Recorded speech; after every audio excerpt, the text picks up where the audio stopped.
platform here, man. I got, how much time? We'll leave at 12. All right, I got 3 minutes, all right, 2 minutes. No, That's it's what really, records made ready. what I'd like to say is a couple of things. One is welcome you all to Center College. We're thrilled that you and FCA allowed us to have this clinic here on our campus. I hope it's something that we can continue to have here as well. We also host the Kentucky Clinic in late June, and would love to have you all back here for that as well. Again, I'm just thrilled that these type of organizations and the Kentucky Coaches Association allows us to have this here. Lastly, before I do the blessing, I guess because I just found out I'm going to do it, people have asked me a lot of times, well, what's this pursue excellence with a vengeance stuff mean? I mean, I guess everybody can think about what you can probably surmise by yourself, but I'm going to give it to you straight up. That mandate that at least has been pressed on my heart, and I hope I can press upon our student athletes that come through Center, is that is basically off Philippians 3. Pursue is a process, and as you all know, we're in a process. You know, as it says, I press on to win the prize in Christ Jesus. Not that I've been taken hold of, I haven't been obtained. Paul talks about that in Philippians 3. And excellence is the virtue, which obviously excellence, there's only one thing that's been known to be excellent, and that is our Savior, Jesus Christ. And then vengeance just means with great force. And my prayer always is that, one, is that I could be a living example as I stand up in front of kids and express what our purpose of our program is. And that is to glorify Christ in all things. I use that Westminster Catechism as that we are to glorify Him and enjoy Him forever. And then with that, you know, our goal is to win the conference championship and to win a national championship. We're not ashamed to say that. I don't think God has anything against that. But here's the thing, I have to constantly remind myself, and I ask my coaches to keep me on track on this, is that we are not going to sacrifice the purpose for the goal. So I do believe the purpose will bring out, you can win that goal with that purpose. And I hope one day we can say that. And if not, at least I did what I was called to do. So with that, I guess that explains that our mandate here at Center College. So for anybody who else wants to ask, I hope I explained it well enough. And with that, I think you all want to eat, so let's do the blessing. Which doesn't mean it's right, but at least you can compare and contrast it with your desires and what you want, and hearing people that are much, much better than I am. So you can kind of knock it out. I think Mike made a good point, and a great observation, in my opinion, that the head football coach should be looked over or be part of the point person in the special teams, and that's what I am. Obviously, at every level, I think special teams is neglected. I think people talk a game about special teams, but really it takes a lot of effort to have a good special team. And you only get one shot. And I'm going to take advantage of that one shot because the guy practicing against me only gets one shot.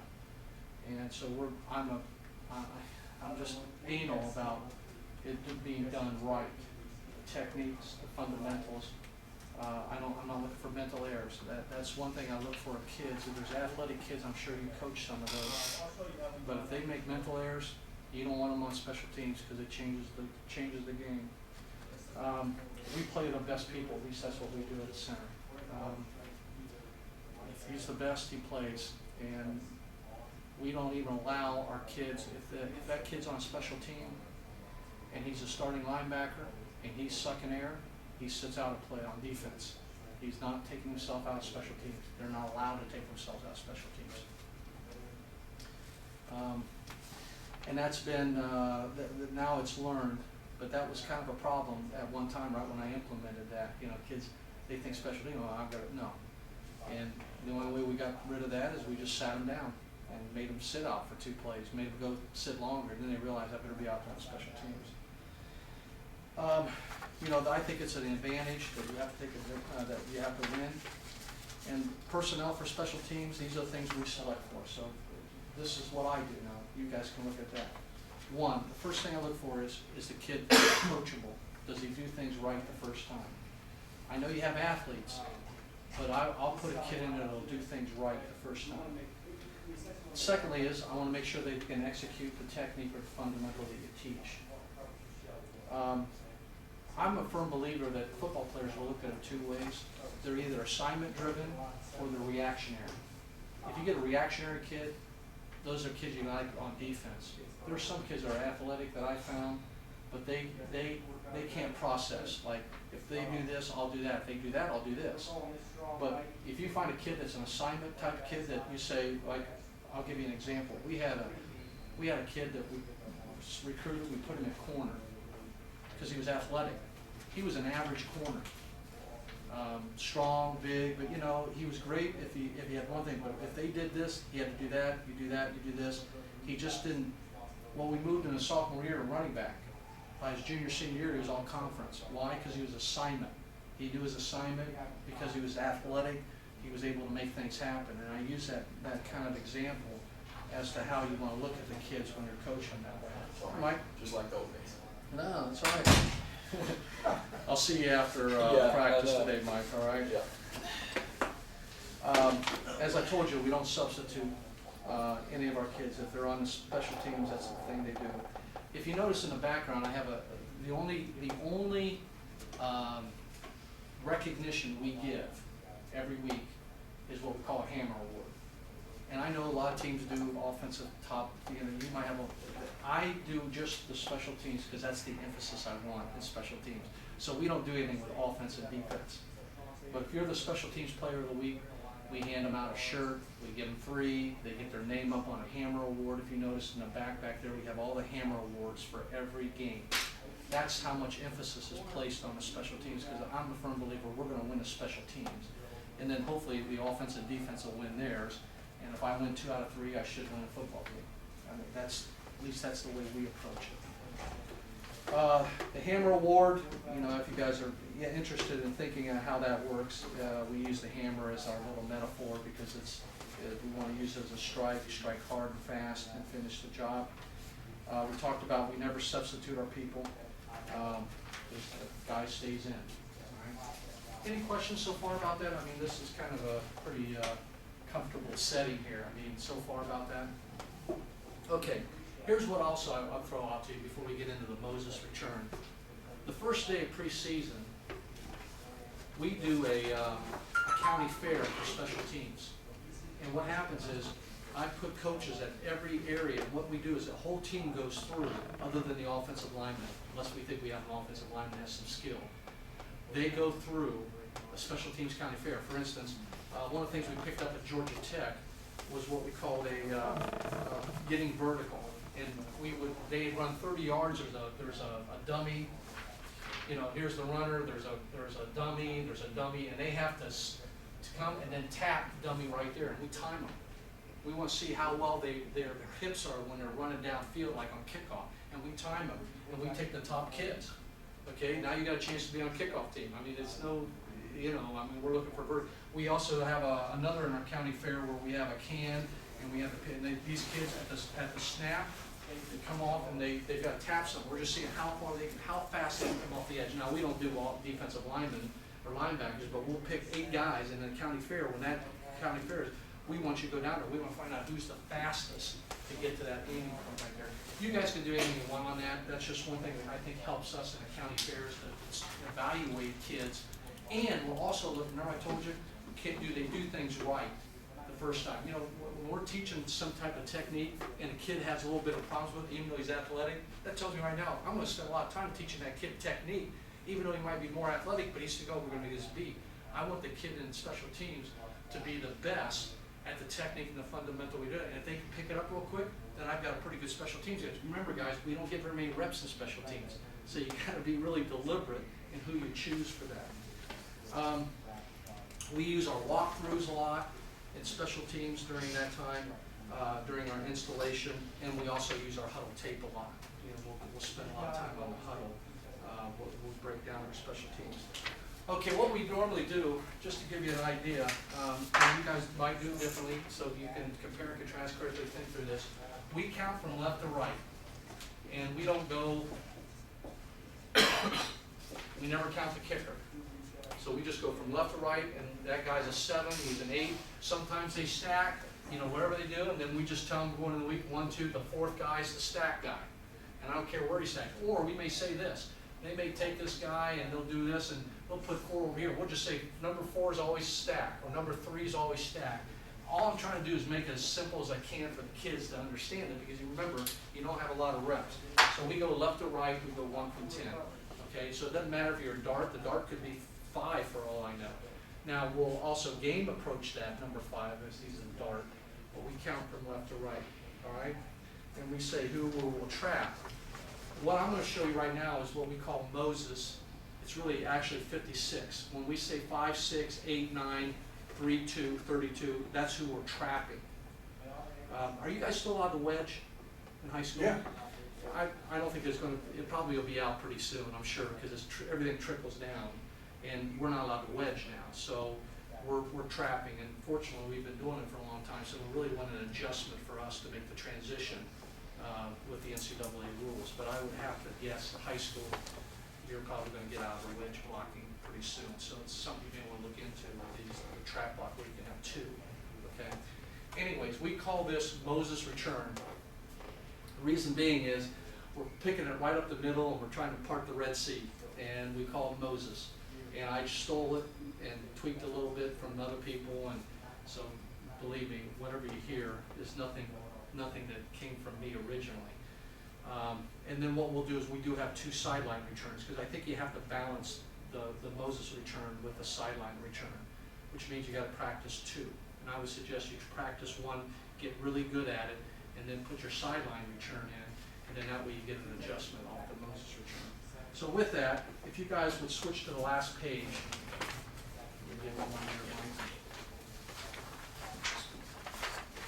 Oh, by the way, I know you're looking at the front page where it says pride, nasty, pride, and joy. Just quickly, whether you guys want to do it, we name our things. You know, I've heard clinics get up here and say, these are the Rangers, and these are the Green Berets.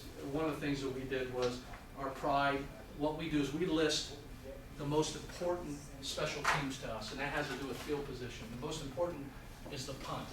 We have to be great on punt, because that has the most to do with your field position. The next one is your kickoff.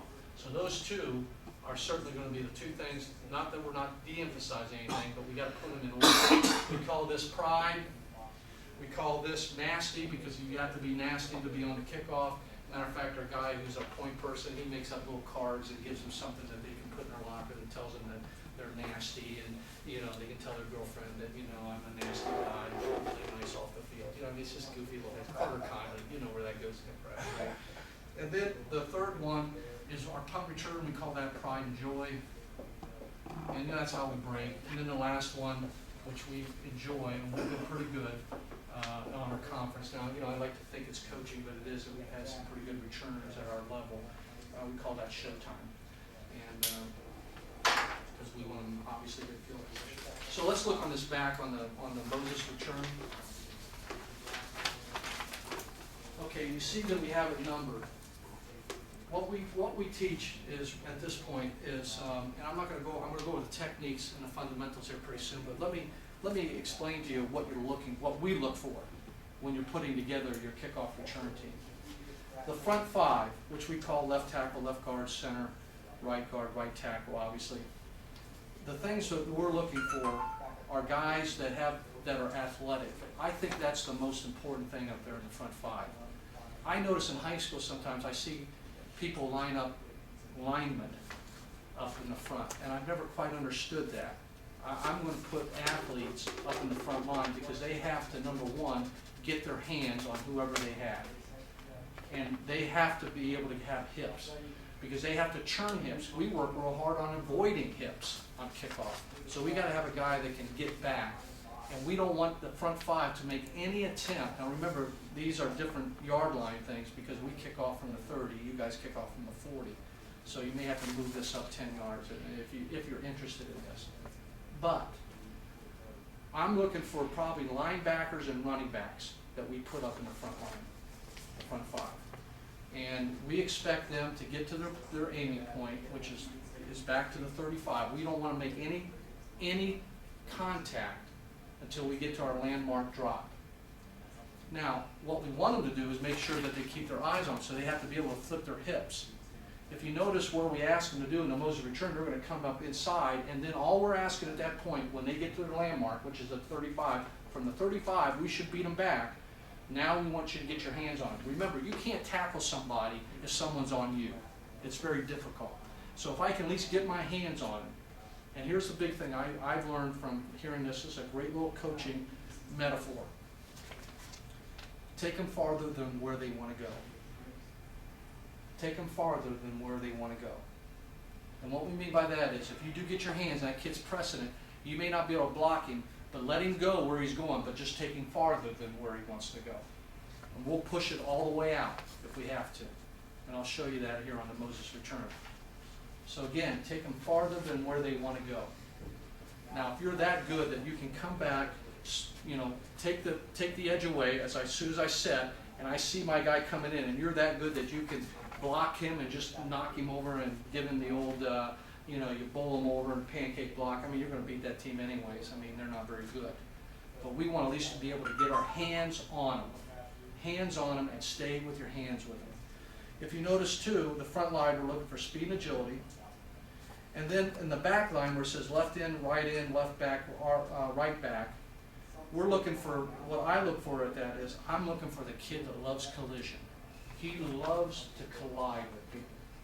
He may not be the fastest, he may not be the most agile because he doesn't have to be, and I'll explain why, but I want a guy that just looks to freaking knock someone down. And then you have to kind of pull back on the reins, and I'll tell you what we do in making sure that we pull back on the reins so that he does his technique right, because sometimes they get out of control and just want to knock the snot out of somebody. All right? So again, the front five, we're looking for speed and agility. Those are usually our linebackers, tight ends, running backs. Big wideouts we'll use. All right? And then the left end and right end, those guys will end up being sometimes maybe a tight end that's just, will hit you, a linebacker that just likes to claw strong safeties type if you have them on there, okay? So let's go on right here, all right? And I'll just slowly kind of work it through, and you guys can stop me if you want. I should have had this on huddle. I feel really bad. I mean, I had 2 huddle disciples, and I'm not going in with the old DVD thing here. But anyways, let me kind of give you an idea of our setup here. Okay, number 1, always make sure that the ball's kicked. I normally use this guy as the guy that's really going to make it happen. He's the guy I'm coaching, and he's my best athlete of these 5 that I put up. He's watching the ball. I know these guys, we're at an angle right here, and not that I don't want them to run as well, but if that ball's kind of that little pooch thing where everybody's picking it up, remember, as I coach them on this, and we practice it. I always throw, every time we go in a kickoff return showtime, I always do 1 or 2 goof kicks, pop-ups, some type of, the little swarm kick, and I plan it before practice so that the coach knows that's going to happen. But he's the guy that, obviously, if they do the little swarm right there, he's the guy that's going to take it. So if it's swarmed right over here, he'll take it. These guys will probably be slower, but he's the guy on the eyes on it. Okay? I think when you get 5 of them on there, you're slow. But I got this guy who's athletic. They do that little pooch thing. I think he can get it. All right? So you see where we're mixed up right here. Actually, anything that's pooched up above, these guys can only go back. I say, how should I say this? I know you guys deal with, probably like I do, is when do you get the ball and when don't you on these little goofy things. Here's the thing I would use as a coach. At least it's helped us. If you got something better, I'd love to hear it. We tell these guys right up here, you've got everything up front. And if it's pooched, if it's popped up, you take it, it's yours. Call it out, and if it's up in the air, you just fair catch it, because I'll take the ball anytime from here above. So you take it. If it's kicked hard on the ground, we say if it's kicked hard, let it through, but if it's a slow kick, You have the prerogative to take it. Just take it, fall on it. I'll take the ball on the 42-yard line, and I'm happy. All right? These guys don't have any of that responsibility. So even if that ball's even kicked, a great kick, we think this guy can get up and do it. And I think I haven't been beat on that. I've had people try to do it, but we've caught it. So these guys have got to at least be halfway decent. At least, hopefully, they can catch the football. If they can't, I wouldn't put them there. Put them back here. All right? Because if the ball's kicked back to this point, your returner should be able to get that one. Questions so far? Anything? Yes. Say your landmarks are about 35-yard line. Yeah. Now for you guys, it'd probably be about the 40, 45 if you're talking high school. Right. Okay. And when we say 35, they're going to try to work back to here and be in position. And you notice what it says right there. They're inside the hashes because now they're going to step out, and we're going to push them out. All right. If he does work inside, it'll be a good collision. If he does get inside, let's say the Moses is coming right here, and I get back and I landmark it, and that kid's coming down. I should be able to push him, hands on him, and running past the Moses return. If he kind of works inside, then what I'm going to do is I'm going to try to cut him off. And then if he does work hard, then I'm just going to take him and keep my hands on him and take him farther than where he wants to go.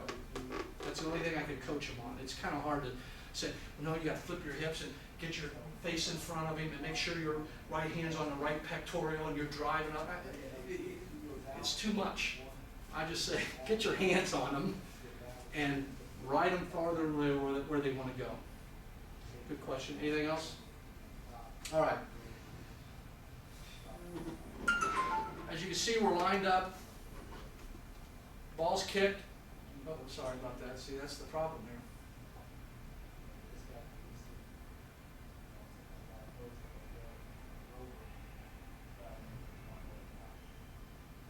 Okay, notice how they're taking. See where they are right at this point?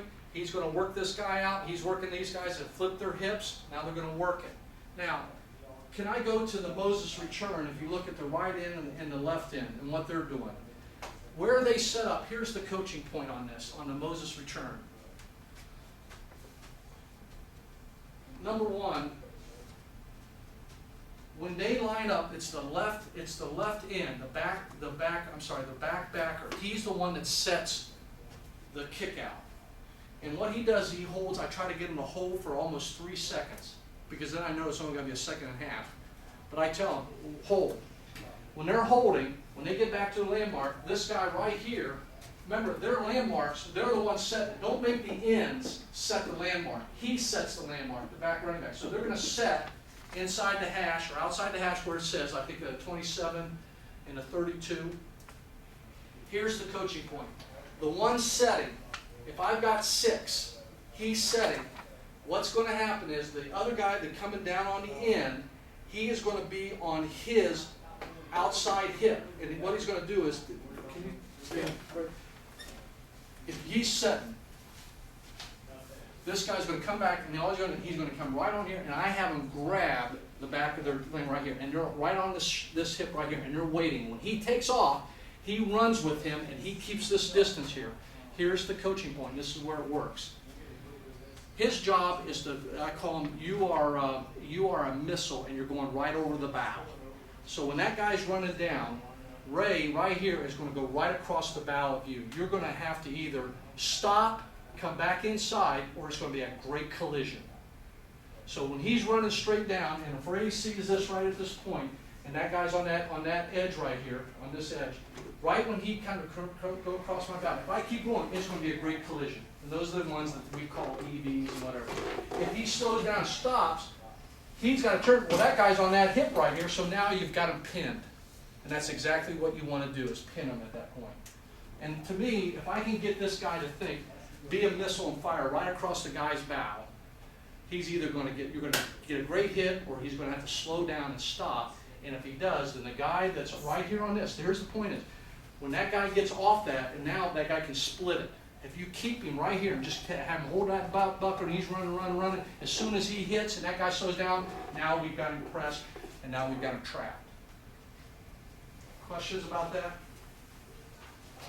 Okay, if you look on here, the left end and left backer, they are the ones that go first. The backer on the left back, right backer, right end, they're waiting. Right when they see him leave, then they take off for 5. So you've got 5 and 6. Those are the guys normally that run the goalpost. Here's my question to you. When you break down your kickoff return, your kickoff team, find out who the lane assignments are. You want to, the most return, you want to knock it out between the 5 and 6, the guys that run the goalpost. Obviously, if a dart is right here, and you don't block 1 or 2, then you have to change the contain guy or whatever and change one of those guys, and that's where you make your adjustment. You might say, okay, left guard, you've got number 2 because he's running straight to the football, and we got to make sure we block him. So the first thing I would say to you all in Moses' return is, when you break it down, find out who are the guys that are on the goalpost. The second thing is find out who are the darts on Moses' return. If you're going to run it, who are the guys that run straight to the football? Those are the ones you got to block. Other than that, you'll find out you can break it if you get those 4 guys blocked. You have a greater chance. I'm going to say you're going to break it. You have a greater chance. You can't block everybody on the kickoff. But if you get those 4, I think you've got a great chance of making something happen. At least that's what I've experienced in this. Okay.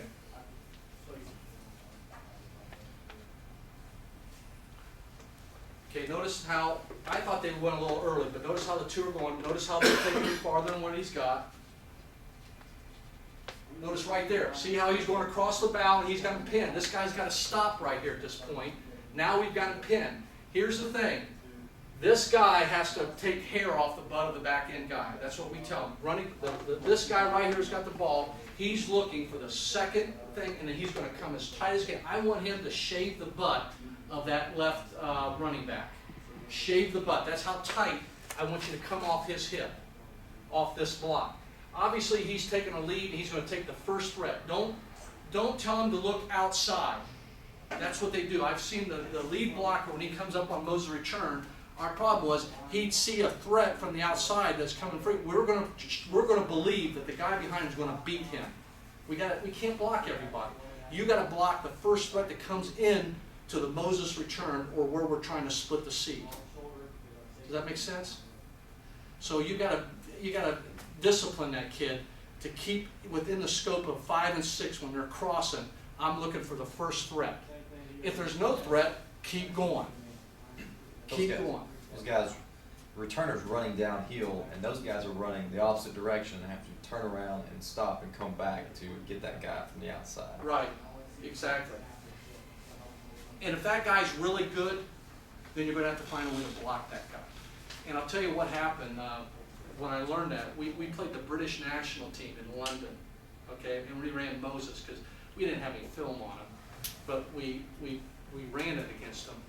And I'm telling you, it opened up like the Red Sea. I mean, it was just, you got to remember these guys are, and I mean, it just whop, whop, great hits. And the guy number 1 just screamed right down there and made the tackle. Well, next time we blocked number 1, and we hit it for, 40 yards. I think the kicker was good enough to, make something happen, and we got it. But that was exactly right. You're right. When you're coming from the edge, you do have to slow down, stop, and then come back inside and converge. Contain guys, I don't even block contain guys on Moses. Contain guys can contain. We don't even, if I find out where the contain guy is, and I do have a guy on there, let's say sometimes they put move 3, number 3 might be the contain, well then now your assignment's changed, you're on number 2. When you break them down. All right. Let's see here. Okay, let's go back again, just so you can see it. Okay. Coming up, right through, and then hopefully if you got a better guy, hopefully he outruns people. Let's go to the next one. We'll see how it works. Yay, we scored. Swanee. Yeah, you always got to show the good films. It's not the ones that break down. You ever notice it? Boy, this must work every time. I will say this. Did you guys, you can see from this edge, notice how they waited. That was a great job by him. He waited till the ball was kicked. And I usually put a coach on that guy. I take one of our assistants, I say, you watch the center, and you make sure that guy doesn't move until the ball's kicked. Because if you don't, if if you're not filming it, you'll never see it, and then you get beat one day. Okay? Nice job right here, good contact. Notice he's just got contact on him. All he's got to do is keep your hands on him. Notice this guy's got, now he knows where he's going. Notice how close they are on the hips. That's a good job. Notice this kid took himself out of the play. Notice now we've got going through. If he stops, we'll trap him. See how he's going? Go across the bow.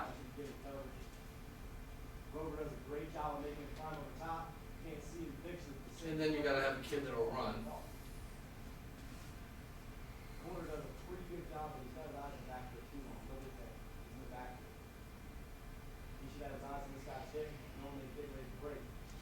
Okay, see the alignment?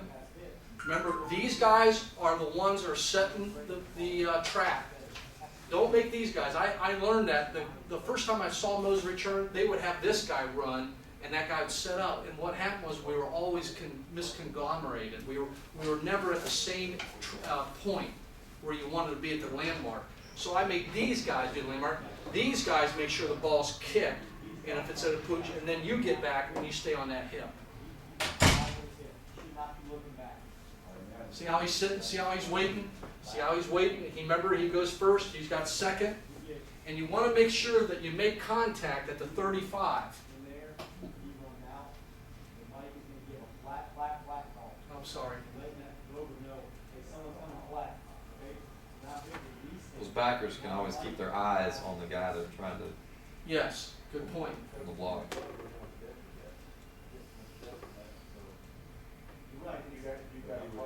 Okay, we got our trap here. Remember what he's doing. He's coming off this block. He's got to shave the butt.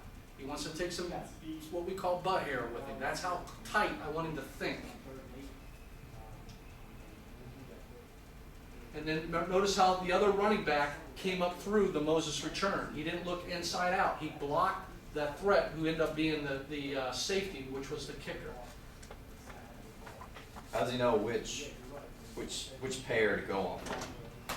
Is there anything you tell the returner to go? No, the returner is going off the right running back and in. So he's not looking at the left track.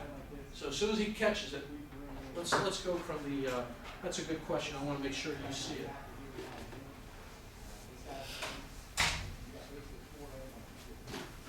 Okay.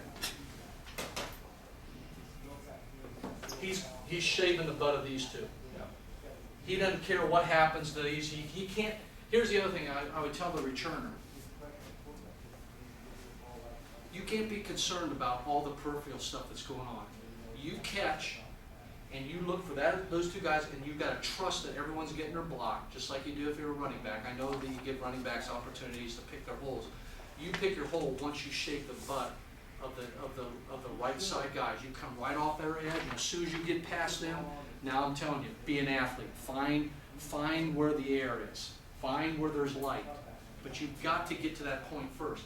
If you try to work something in your own magic off those double cross, you're going to screw everything up, and now we don't have a return. We don't have a chance for a return.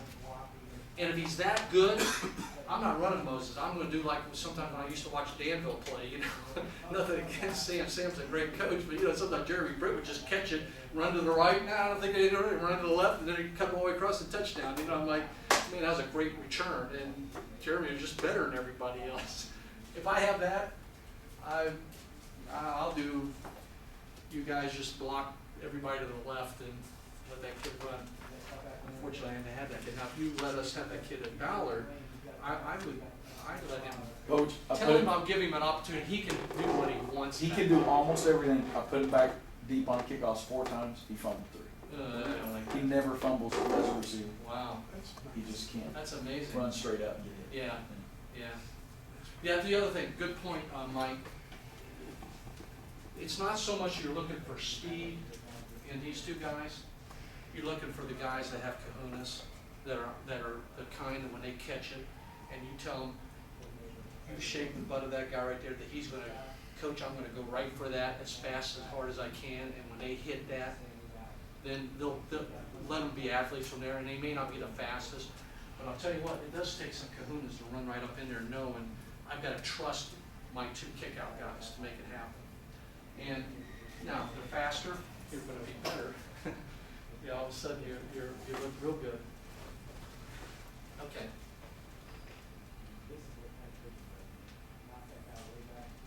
Okay, see where the kickouts are going.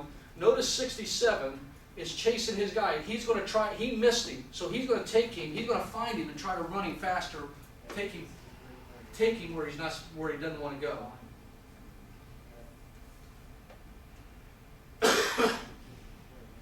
Okay, notice how they came off the butt. Now that's a good cut, and you know, you don't coach that.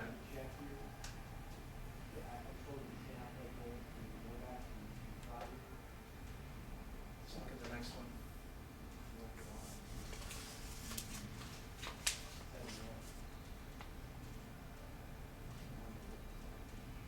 Who you playing there? Austin College and It's all Sherman, Texas. It's all- I don't think you'll like the press box shot or the end zone shot. I don't think it's a very good one. Okay, notice he's the last one. He's going to run to his landmark. He's going to cut to the 35 and then turn his hips. Notice what they're going. They're chasing, they're running. These guys set.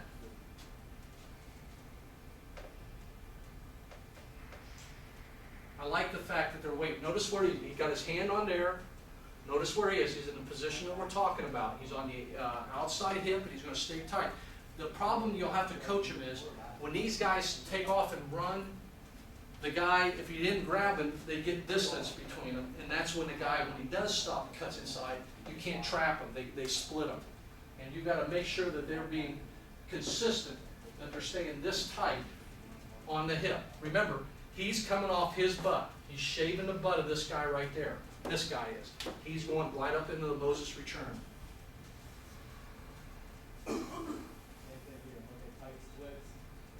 Great. They got the trap.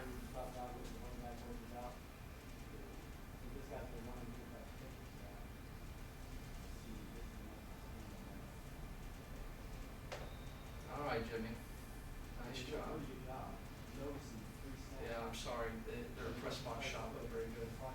End zone shots.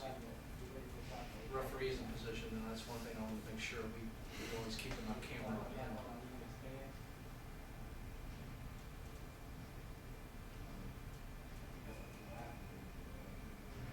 Okay, notice where they kicked it.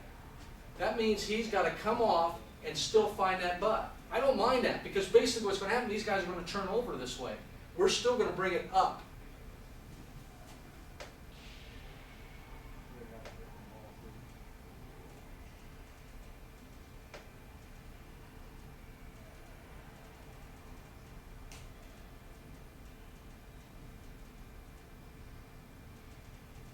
Okay, wait.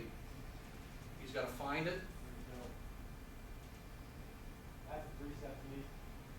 That's good. He found the block, the cut. Good. Good. And you know, kids like to get their EVs. We put names up, and you go ahead and pancakes anybody. I kind of want to make sure that if on kickoff return, especially the kickouts, they know if I put them on the ground, I'll get to put my name on the little board downstairs, so when their girlfriend walks by, they can say, you know, I saw that your name's up there, and they're happy. I'm happy. And everybody's happy when their girlfriend sees their name. So, questions just so far about any of this Moses return?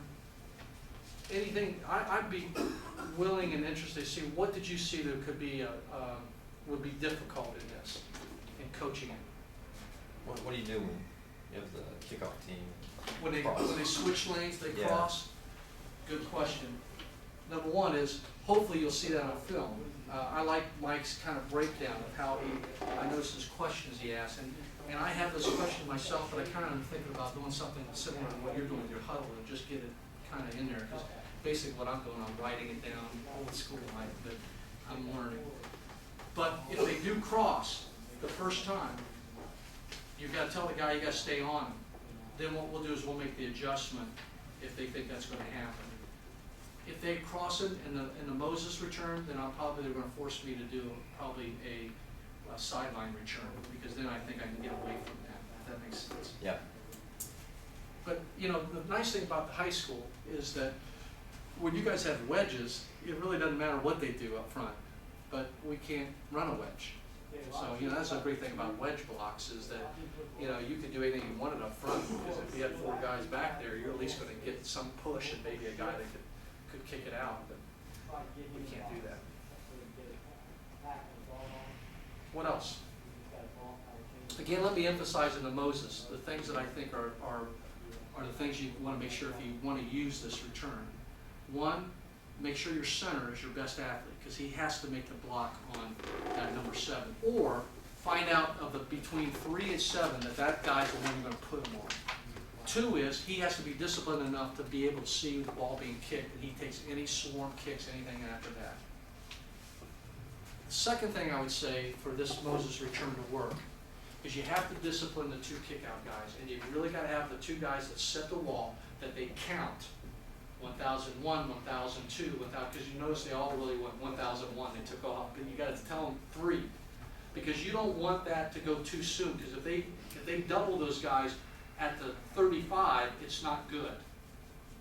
All right, because that guy will eventually beat it. You've got to, you remember, you guys, you're parting the Red Sea.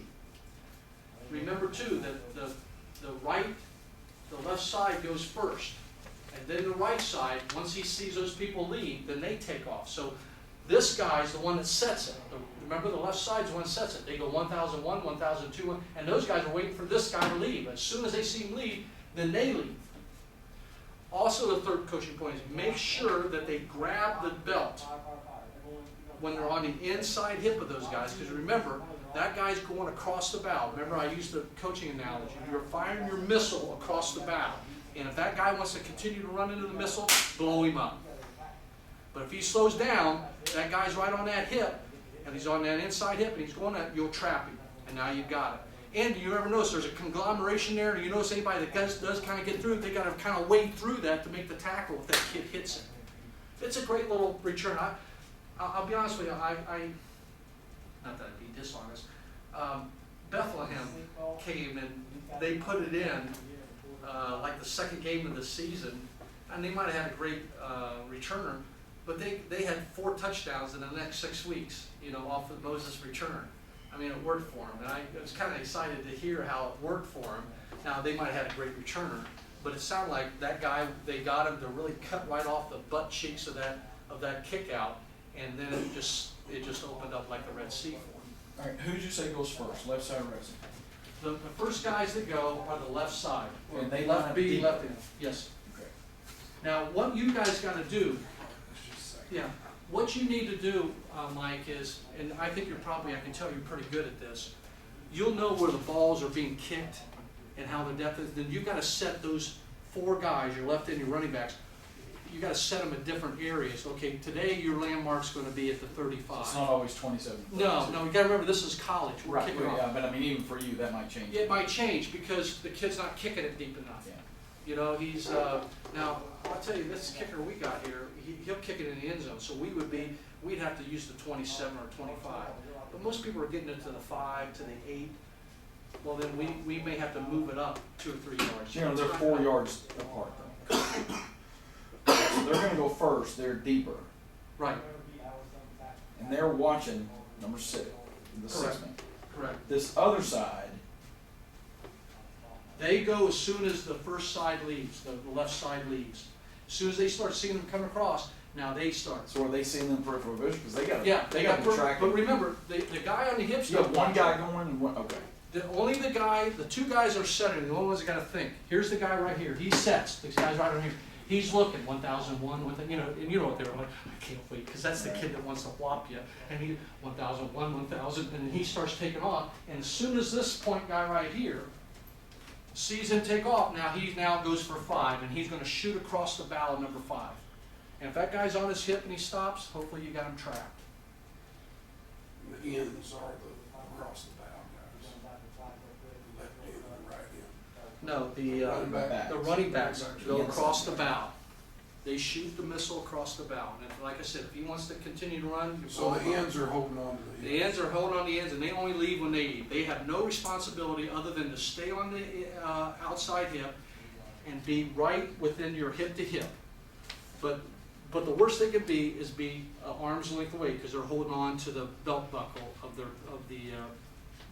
RB and the LB.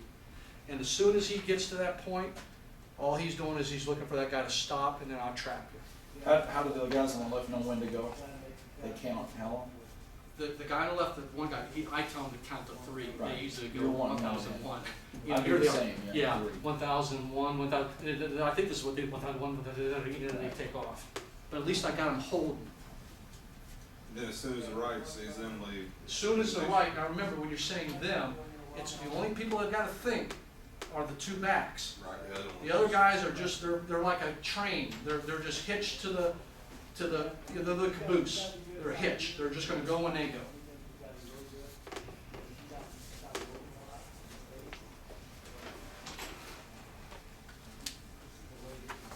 You drill this, you like drill it like just the ends and backs. It gets 5 and 6, and then Yeah. you drill it like That's what we do. everyone else. Good point. I appreciate you bringing that up. Number one, can I throw this out to you? On our scout team, when we run this, when we go full, now I know you guys are sometimes with numbers. These guys are all backup wide receivers and running backs. The second thing I do is we move them up 10 yards because kids don't run as hard as they can in a real game. So I move them up 10 yards, so they're running from the 40, and their backups are behind them. They have to stand on a knee, and the rest run down. So I feel like I'm getting at least my timing, because that's the whole thing of this thing is the timing. I'm making those kids run. So if you got freshmen or sophomores who are JVs, but they're wideouts, and make them run their lanes and move them up 10 yards, and I guarantee you, it'll look like a game-like situation. That's what we had to do. To the point though, when we break it down, our front 5, we work just, we work it as they ghost it. They do it under and they get their landmarks. We act like a guy kicks, he turns, they sprint as fast as they can, get to their landmark, and you notice on the sheet it tells you where your landmarks are, they plant and we get their hips and they turn. Then, we'll go, if you have time, on walkthroughs, which we do, we'll have them kind of run and kind of work so that they've got to get their landmark, and all I want them to do is just get their hands on them. That's all they got to do is just get their hands on them. Because remember what I said, if you've got hands on a defender, he can't tackle you unless our running back runs into him. So just make sure they get their hands on it. And again, the other teaching point is, I say over and over again, take the guy farther than where he wants to go. Because you're not going to block him. You're not going to block him. I mean, if you're really that good, you're going to win that football game. Then we take the 2 end and running back, and we do it on air, timing it up. They kick, just teaching them how to stay on the belt, and then they go. Then we'll have the goalpost guys run straight down, just 2 guys, and we work that. Teach them how to go across, shoot the missile across the bow. I mean, you can break it down any way you want. Whatever you think your problem is on it, you can isolate that. That's what you do. And we rep it and rep it and rep it. I get 10 minutes, and I try to get at least 8 kickoffs. And we have 2 groups of 10 right here.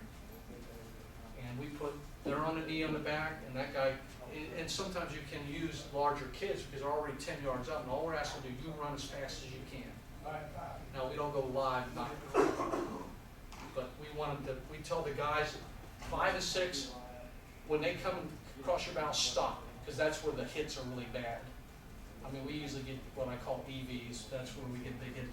But these guys want to go fast, and we want it full go, you try to get to them, because we can't knock you down, but at least I'm teaching my guy to keep his hands on it all the way and running past the hole if he has to. But I don't make it live between whoever. Now, there's been times where it's been these 2 guys were the ones that we were going to part the Red Sea with, because they were the ones that they were going to kick to this corner, and they were the lane assigners. So we use them. That's what you do when you got to break it down, when you break down your kickoff team.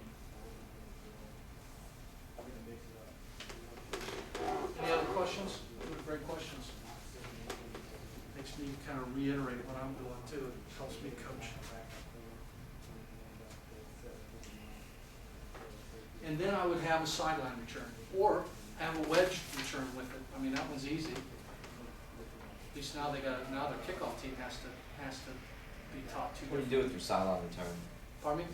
What do you do with your sideline return? You double like 9 and 10 if you Yeah, try? like if we say 32, okay, so these are the three and two, because one's usually, that guy's gonna be kicked out by the running back. And so what we'll do is 2 is this. If 2 is the contain, those guys have already learned how to shoot across the bow, right? Those 2 guys.